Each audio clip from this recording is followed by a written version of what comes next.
with benefits mo.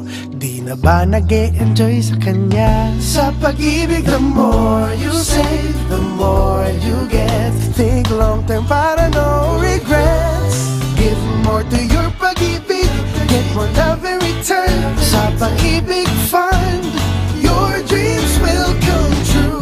Upgrade your pag-ibig na.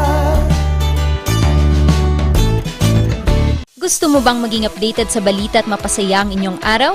I-scan ang inyong mga Digibox at hanapin ang Highland TV. Ang aming channel nakadepende sa inyong lokasyon. Para naman sa mga gumagamit ng free TV o digital smart TV, posisyon ang inyong antena sa labas ng bahay at hanapin ang Channel 44. Pwede rin kaming subaybayan live sa Regional News Group Luzon Facebook page at RNG Luzon YouTube channel. Araw-araw tumutok para sa mga balita, latest updates at kulitan tuwing umaga.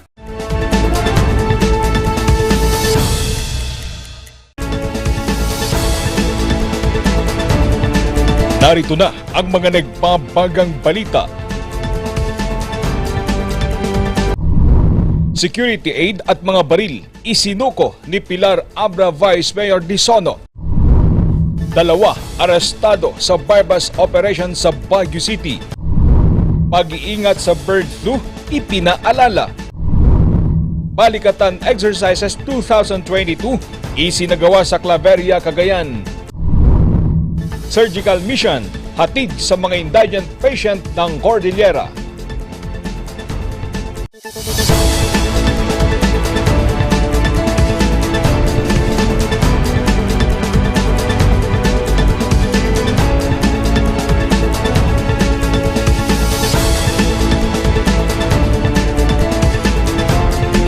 Mula sa Highland TV News Center Baguio, ito ang Luzon Headlines. Naimbag ng Balem, Amyanan, Luzon. Hatid namin ang mga maiinit na balita.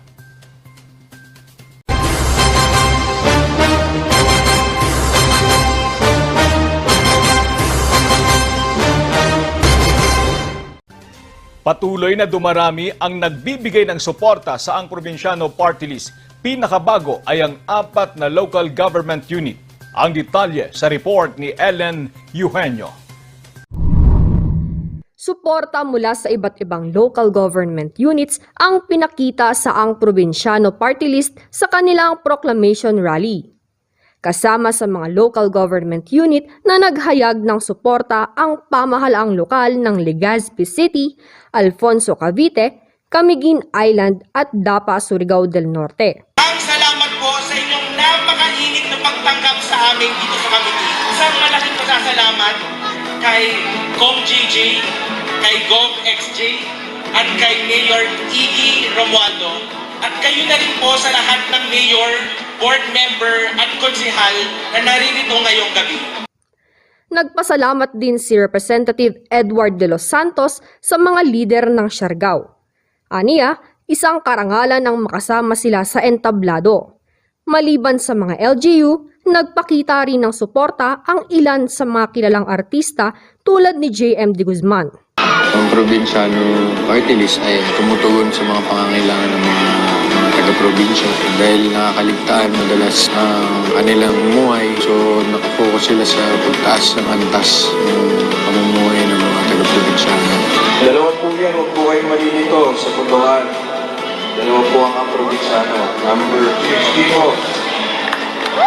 Number 50 sa balota. Huwag po yung makakalimutan ha. Number 50. Kasama rin sa pagtatanghal sa proclamation rally ng party list ang aktres na si Meg Imperial at ang bandang Spanish Cola. Ellen Eugenio para sa Luzon Headlines.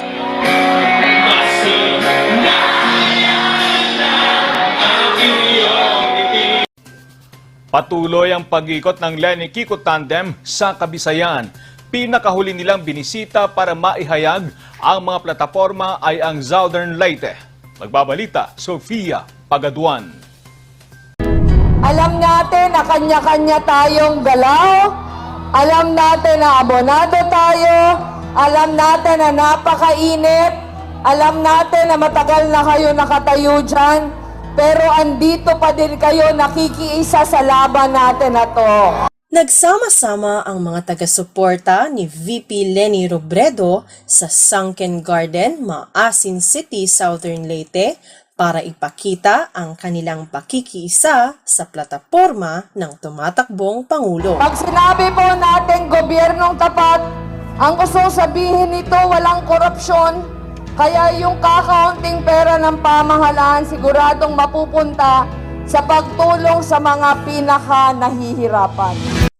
Isa ang Southern Leyte sa mga matinding nasalanta ng bagyong Odette at natulungan ng opisina ng Vice Presidente.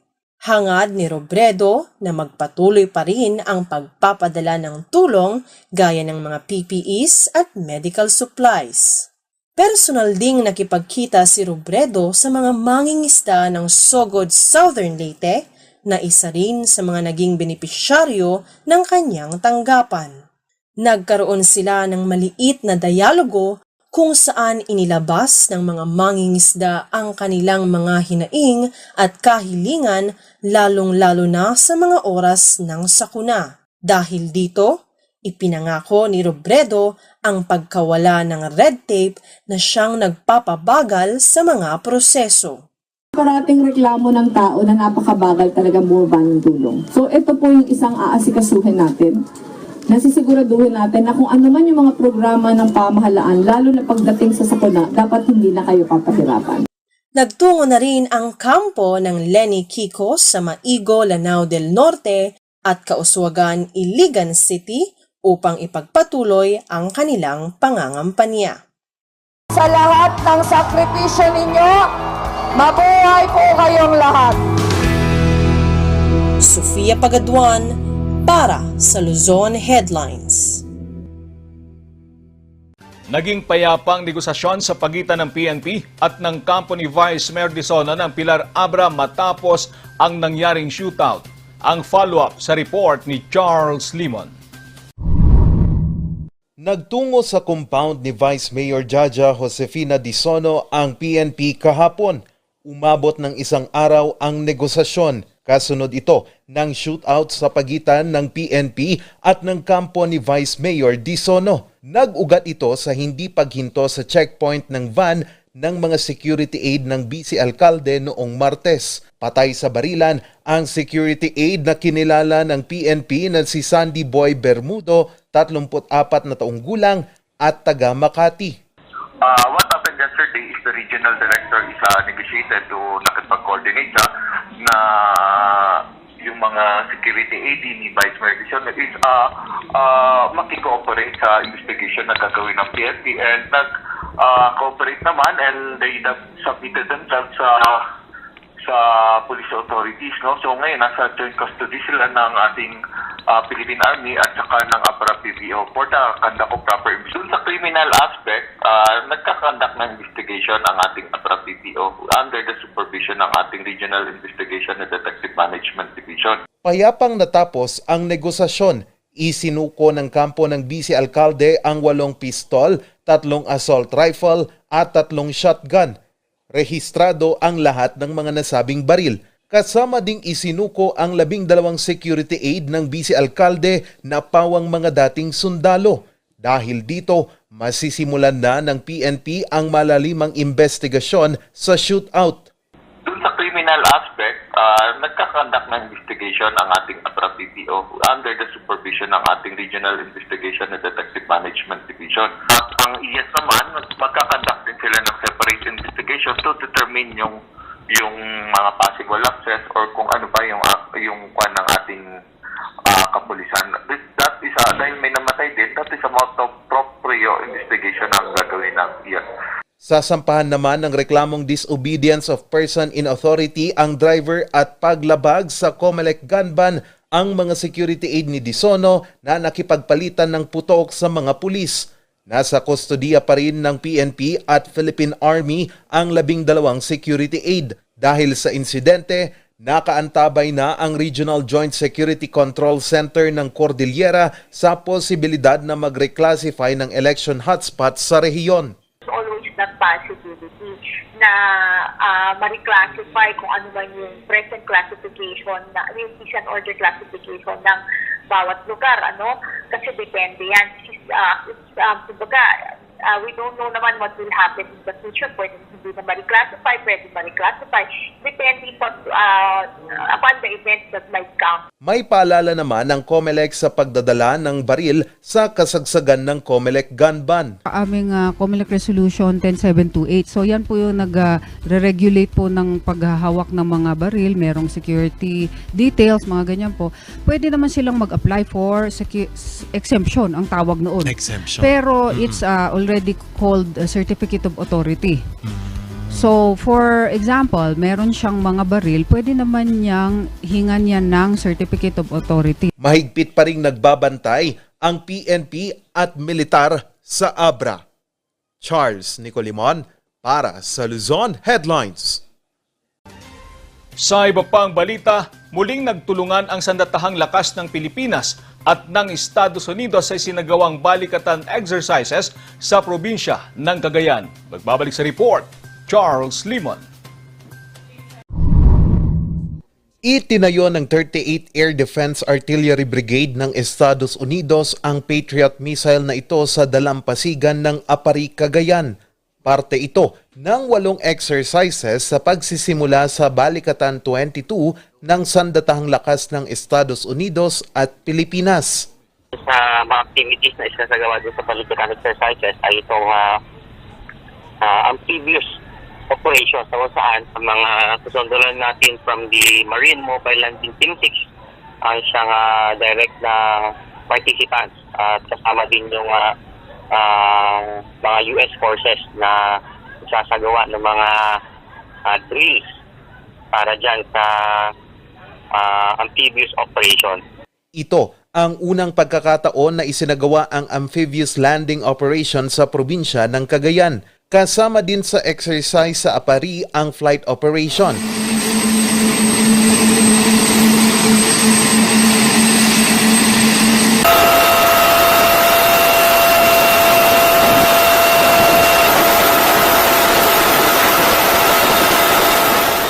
Isa lang ito sa mga paghahanda laban sa anumang banta sa himpapawid. Dito sa amphibious operations na lamang ay magkakaroon ng mga mines clearing, magkakaroon ng launching ng mga AAVs, mga combat insertion at sea. Kumbaga yung deployment ng mga tropa natin from shore to land, ganyan, mga mechanized assault, mga vertical insertions. Yung vertical insertions yun yung paggamit natin ng mga air assets natin para sa pag-insert ng mga personnel o ng mga tropa sa mga specific na lugar. Meron din siyang landing craft sa BL5, meron ding landing craft dyan sa mga air cushion landing, maging mga ground maneuvers. Dahil dito, mas nahahasa pa ang kakayahan ng Sandatahang Lakas ng Pilipinas sa pagpapatrolya sa Northern Luzon. Dito, katulong na rin itong balikatan exercises ay mas nade-develop yung capability hindi lamang ng US Air Force, lalo na ng ating AFP sa pag-address sa mga internal and external threats katulad na ng mga terrorism o kaya mga cyber attacks and even mga natural disasters na pwede mangyari dito sa AOR ng 15th Infantry Division. Aabot sa 3,800 na sundalong Pilipino at 5,100 na US forces ang nagsama-sama ngayong taon. Sinimulan ang nasabing aktibidad noong Lunes at magtatapos sa 8 ng Abril. Inaasahang ibibida din ng Pilipinas ngayong taon ang mga bagong biling mga tangke at eroplano sa ilalim ng AFP Modernization Act.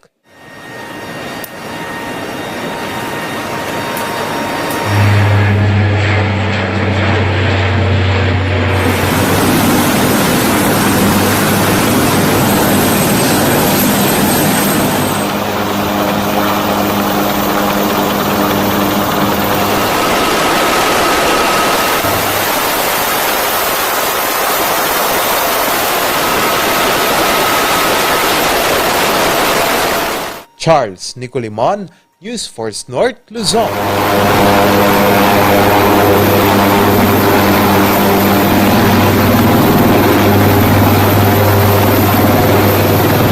Hindi na maawat ang paglago ng industriya ng kakao sa rehiyon ng Cordillera. Ang kwento hatid ni Randy Guzman. Taong 2016 nang simulan ni Eva ang kanyang negosyong chocolate bars. Ngayon ay umaabot na sa 1,000 piraso kada araw ang kanilang pinuproduce para ibenta. Kaya isa sa kanyang mga problema, dito kasi sa Benguet, ma'am, talagang kulang ang production ng kakao. So talagang kinukulang kami ng supply. So the other option para hindi mag-stop yung business is mag-source out outside Benguet or outside Cordillera. Cacao beans ang pangunahing ingredient sa paggawa ng chocolate. Isa ito sa mga nakikitang rason ng Department of Agriculture para mas palawakin ang pagsusulong ng pagtatanim ng cacao beans. Here in Benguet, we have existing cacao, but some farmers ay binabaliwala lang nila because of lacking of technical know-how. So yung kaya nga yung we blessed na nagkamayroon tayong cacao conference last March 15-16 there in BSU para ma-encourage yung mga farmers, specifically yung may mga cacao na existing. Isa sa kanilang mga naunang proyekto ay ang taniman ng kakao sa tuba. 70,000 pieces ng cacao seedlings there in tuba. Ngayon, nag-i-start na ng magbunga. Namimigay na rin sila ngayon ng mga cacao beans sa lahat ng Department of Agriculture sa rehiyon na ipinamimigay sa mga magsasaka ng bawat lugar. I-record namin sa mga coordinators namin sa mga provinces na i-update namin yung profile per province para makonsolidate namin how many metric tons ang napoproduce ng per province. Katuwang nila sa pagsusulong ang Cacao Growers and Processors of Benguet Baguio Federation. Meron kami mga farm visits na ginagawa. Halos every month yan, merong isa-dalawa na ginagawa kaming farm visit para ito yung tamang, for example, pruning ng kakao, tamang plant management. So yun yung ginagawa namin, and of course, parang networking na rin namin sa mga kasama namin na nagtatanim, may mga taniman ng kakao para ituro kung paano ba yung tamang pag-aalaga, paano yung tamang pag-apply ng fertilizers, and of course, yung talagang kuha namin doon is i-check din kung ano ba yung ginagawa nila na dapat yun i-correct. Plano rin nilang simulan ang pagsusupply ng kakao sa labas ng rehiyon. Pag nagkataon, malaking tulong ito hindi lang sa mga magsasaka, kundi maging sa mga nais magsimula ng negosyo gamit ang kakao. Randy Guzman para sa Luzon Headlines. Susunod, pag-iingat sa bird flu, ipinaalala. Yan at iba pang balita. Abangan!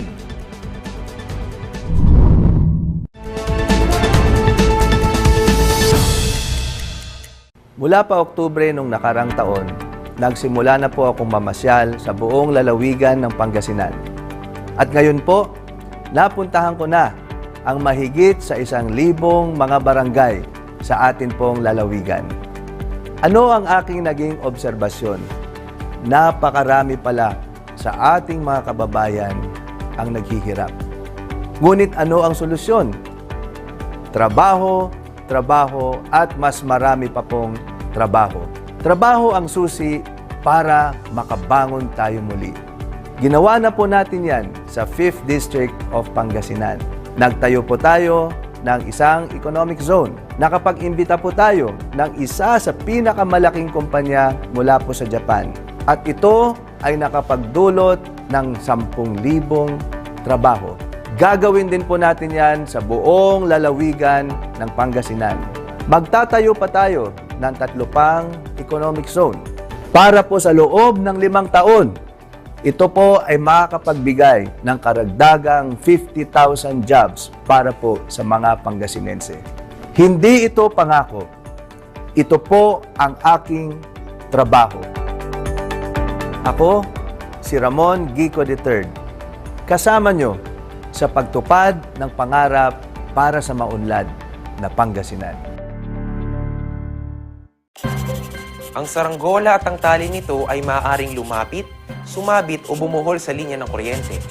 Dahil sa lakas ng kuryenteng dumadaloy sa linyang ito, ang paglapit at pagdikit ng anumang bagay na hawak ng tao tulad ng tali ng saranggola ay maaaring daluyin ng kuryente at maging sanhi ng aksidente o pagkamatay. Maaari ring maantala ang daloy ng kuryente dahil dito. Ang paalalang ito ay mula po sa NGCP. The Renewable Energy Resource of the Philippines. Si Mig Subiri ang nag-akda ng Renewable Energy Act na nagpasok ng 1 trilyong pisong pondo na nagbigay ng trabaho sa halos 3 milyong Pilipino, nagdala ng liwanag sa milyon-milyong tahanan at nagpaunlad sa libu-libong komunidad sa Pilipinas. Pangako sa inyo mga kababayan, sa tulong ninyo, itutuloy natin ang pagsulong ng mga batas tulad nito.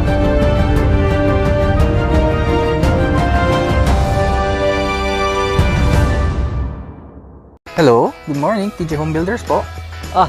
TJ Home Builders po? Yes po, sir. Sir, paano po umorder online ng mga hardware supplies? Yes po, sir. Madali lang naman pong mag-order through our Facebook page po. Punta lang po kayo sa facebook.com/TJHomeBuilders at i-message nyo na lang po kami doon at meron lang pong sasagot sa inyo. So, meron po tayong indoor, outdoor, tsaka meron din po tayong for kitchen, for bathroom, at mga lightings po. Sir, ang TJ Home Builders po ay isang tindahan na nag-o-offer po ng mga finishing material. Easy to install at mas makakatipid po sila ng oras at sa pera po nila. Mas concentrated po kami sa mga modern materials. TJ Home Builders! We turn houses into homes!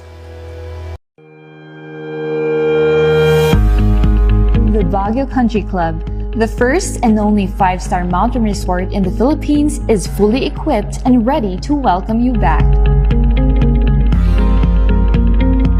The club has thoroughly worked on adapting to the new normal.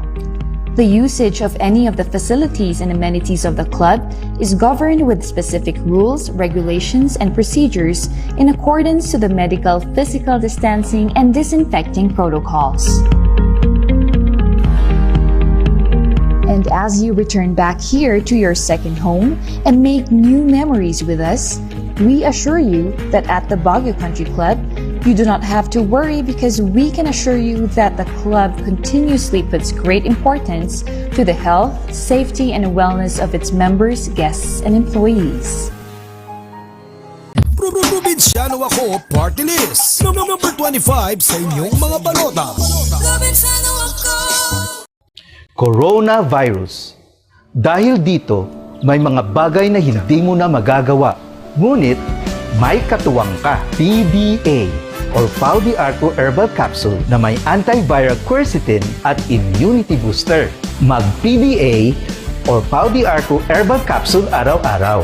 Para iwas sakit, iwas virus. PDA. Proteksyon, depensa, alay sa kalusugan. PDA or Pau de Arco Herbal Capsule is available in all leading drugstores nationwide. Another quality product of Aldrich Corporation.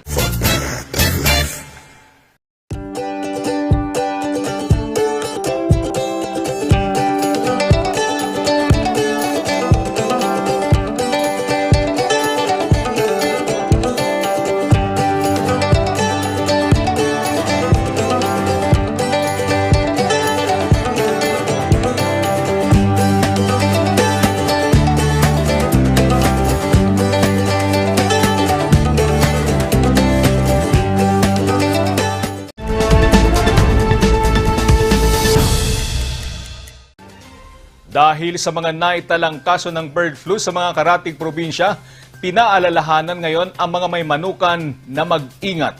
Magbabalita, Ran de Guzman. Nagsimula ng kumalat ang H5N1 o bird flu sa mga karatig probinsya gaya ng Pampanga, Tarlac, Bataan at Nueva Ecija. Pag may alaga kang mga manok, mga pato, o any birds for that matter, kung may sudden death na maraming namamatay. Ayon sa Center for Disease Control and Prevention, may tsansang mahawaan ang mga tao ng bird flu kapag ang virus ay nakapasok sa mata, ilong, bunganga o kaya naman ay nalanghap sa hangin. Yung case naman natin dito sa Pilipinas, sa kumpisa yan sa Pampanga, Bulacan, ang unang natamaan yata dyan ay quail, mga pato, at saka may manok na rin. Ang datatrace nilang pinanggalingan nito ay galing sa mga migratory birds sa ibang bansa. Kaya may tayong case yan sa Central Luzon. Pero kung sakali, ilan sa mga mararanasan ay pamumula ng mga mata, mataas na lagnat, hirap sa paghinga na maaring mahulog sa pneumonia at maaring mauwi sa pagkamatay. Kaya nangangamba ang ilang mga residente. Hindi, huwag munang bumili ng mga manok. Pag nagkataon, mauuwi ito sa pagkalugi ng mga nagbebenta ng produktong poultry. Handa naman raw ang Department of Agriculture Cordillera na umalalay. Yes, andun sa ating AITP din na magbibigay ang DA just in case. Pero yun nga lang, ang naman natin sa mga farmers is kapag mag-report ka agad. Mag-report sila kaagad. Hindi yung kapag wala na yung mga stocks or ubos na yung mga stocks, tsaka sila magre-report. So, para sa amin is sana mag-report sila kaagad kung may mga unusual deaths sa kanilang mga manok or pato, like up to 3 days na sunod-sunod na madaming namamatay. Payo pa niya sa mga poultry owners and growers. Ang pinaka-main is paigtingin ang biosecurity ng farm. So, dapat ikaw lang pumapasok doon. Wala na dapat ibang taong pumapasok. Dapat may footbath ka. Yun yung mga ng biosecurity. And wag bumili ng mga stocks sa mga sources na hindi ka sure kung saan galing. Dapat yung pinagbibilhan mo is may kaukulang papers or certificates na AI-free yung mga farms. Ugaliin rin daw na linisan ang mga farm at maging ang sariling katawan. Sa datos ng Department of Agriculture Cordillera, 2,396 ang poultry farms sa buong rehiyon. Randy Guzman para sa Luzon Headlines.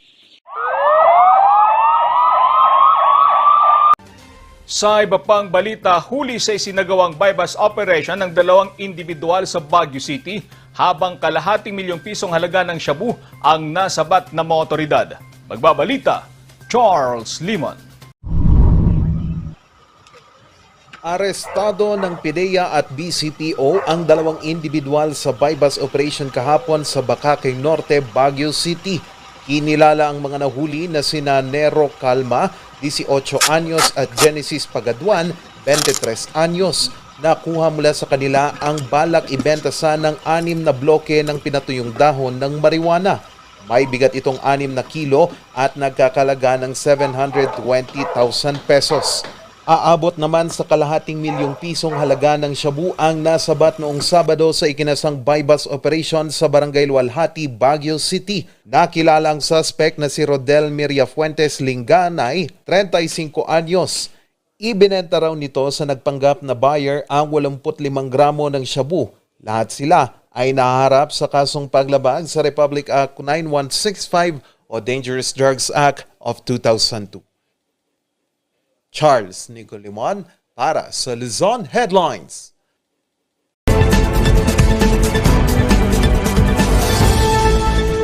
So pag-usapan natin ang breach of contract under Article 1170 of the new Civil Code. Those who in the performance of their obligations are guilty of fraud, negligence, or delay. And those who contravene the same are liable for damages. And the classic case here is the case of RCPI versus Venches, which is a culpa contractual case, meaning this is a case based on a contract entered into by the parties. And the plaintiff here entered into a contract for meeting and reception, banquet, meeting, and reception with the Makati Shangri-La Hotel. And to make the story short, nag-overbook yung Makati Shangri-La Hotel. And because of that overbooking, hindi nabigyan ng kind of service expected of a first-class 5-star hotel yung ating plaintiff. Of course, the banquet manager, the catering director of the hotel came out with an apology, written apology in fact, and they were saying this was beyond our control. But the Supreme Court said that there is no excuse for negligence, especially when you have a contract to provide banquet services to your plaintiffs. The mere fact na nag-overbook kayo is a sign that there was negligence somewhere among the staff of the hotel. Therefore, the hotel shall be liable for damages in favor of the plaintiff.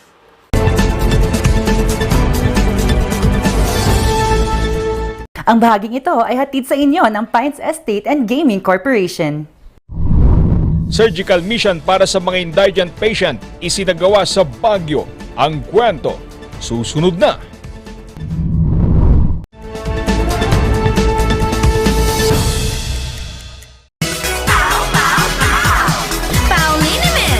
Masakit ba ang likod, ang kasukasuan? Namimitig o masakit ang iyong kalamnan? May rayuma, arthritis o nahihilo? May stiff neck, flatulence o masakit ang ulo?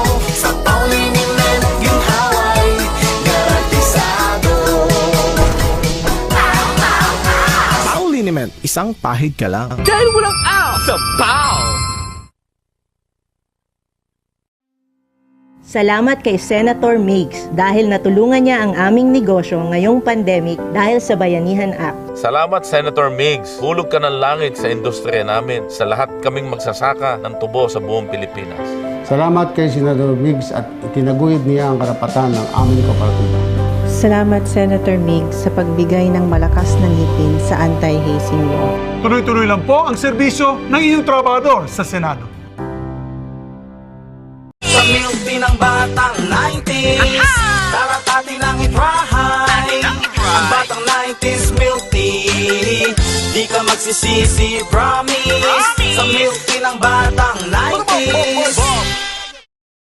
Itultulo tayo iti panagmaymay sa para iti ayaiten tayo nga probinsya iti Benguet. Mas pinapintas tayo iti serbisyo iti Benguet General Hospital nga agitited iti libre nga hospitalization para kadagiti marigrigat. Itultulo tayo nga mapapintasen dagiti farm to market roads tayo para kadagiti farmers. Papintasen tayo pa iti turismo, scholarship program para kadagiti ubing. Itultuloy tayo iti good governance that our province deserves. Re-elect Governor Dr. Melcher Daginistiklas for healthier Benguet.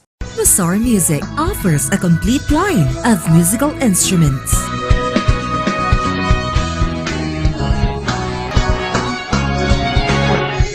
Mazar Music, Baguio's pioneer in online music and art lessons.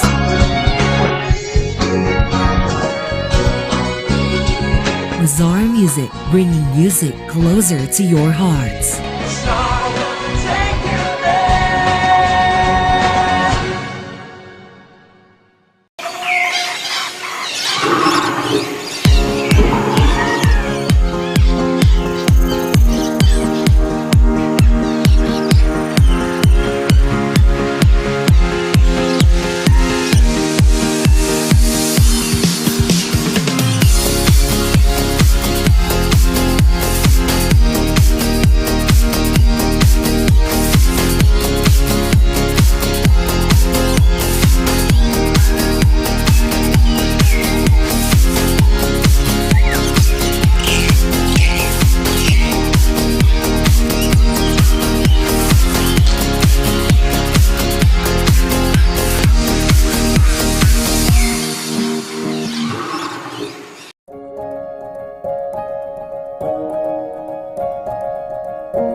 Muli pong nanguna ang dalawang universidad sa Baguio City sa katatapos na Medical Technology Licensure Exam. Ang detalye sa balita ni Kobe Soriano. Top performing school ang University of Baguio sa kakalabas na resulta ng March 2022 Medical Technology Licensure Exam.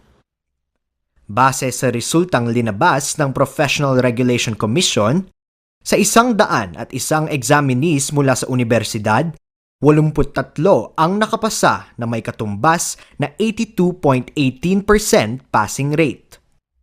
Yan lang, of course, hindi mawawala yung lungkot because the overall performance was not really 100%. So we still felt sad for some of the examinees who did not make it during the recent board. Sa mahigit 124 na universidad sa bansa, tanging ang University of Baguio lamang ang nakakuha ng nasabing marka. Mula naman sa St. Louis University ang dalawang top-notcher. Top 3 si Christian Jake Palge na may score na 88.40% at top 9 naman si Mira Cristal Reniedo na may score na 86.40%. Tas na-shock naman ako kasi parang hindi ko talaga in-expect din lang na, kasi meron yung isang subject na super kinakabahan ako. Kala ko uulitin ko talaga sa August yung boards. Kasi hindi rin ako masyadong naka-prepare nun. Pero okay naman yung result. So parang yun. Yun lang naman. Happy nung nalaman ko po yung result. Kasi kami yung batch na dapat mag-take for the March 2020. So that was before, dapat before lockdown. Yeah, din kami sa lockdown. Kami yung next na board exam after nag-lockdown.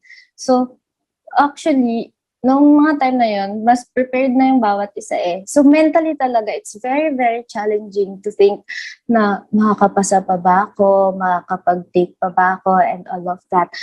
Kobe Soriano para sa Luzon Headlines.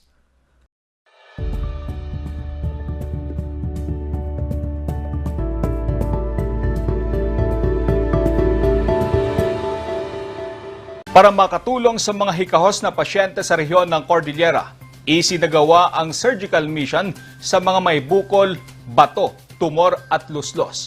May kwento po si Randy Guzman. 16 na taon ding ininda ng pasyenteng ito ang kanyang luslos. Since 10 years old, tapos nakakairita kasi yung minsan walang pants na maayos kasi masikip sa groin part. And yun, sa underwear. Yung mas pagka-pain, yun talaga, minsan. Lately kasi madalas na. At dahil sa laki ng gastos sa operasyon, hindi ito agad na solusyonan. Kaya, malaking biyaya para sa mag-ina ang Surgery for a Cause, Surgeons Saving Lives para sa mga may bukol, bato, tumor at luslos. It's a project of the Charity and Gonzalo Ong Foundation na nagbibigay ng financial assistance sa mga surgical patients, ibig sabihin yung mga kailangan ng operasyon. Katuwang dito, in partnership yung chapter natin dito sa Cordillera, yung Philippine College of Surgeons, na kung saan lahat ng mga surgeons natin dito sa city natin at saka buong Cordillera ay member. So kaming surgeons, kami yung mga nag-oopera. And of course, with the partnership of the SLU Hospital of the Sacred Heart, kasi dito natin ginagawa yung mga operasyon ng mga pasyente na yon. Aabot sa 45 na pasyente ang kanilang benepisyaryo. Hindi lamang tulong sa operasyon ang ibinigay, pero maging ang dagdag na bayarin gaya ng hospital fee, admission fee at mga gamot ay sagot din ng foundation. Dumaan ang mga ito sa screening para makumpirmang talagang walang kakayahang magpa-opera. Thankful kasi may natulungan silang tao. Hindi lang naman ako, madami din. Nauna na nilang isinagawa ang proyektong ito noong 2019. Randy Guzman para sa Luzon Headlines. At yan ang mga balitang nakalap ngayong araw. Maraming salamat at muli, magandang gabi po sa ating lahat.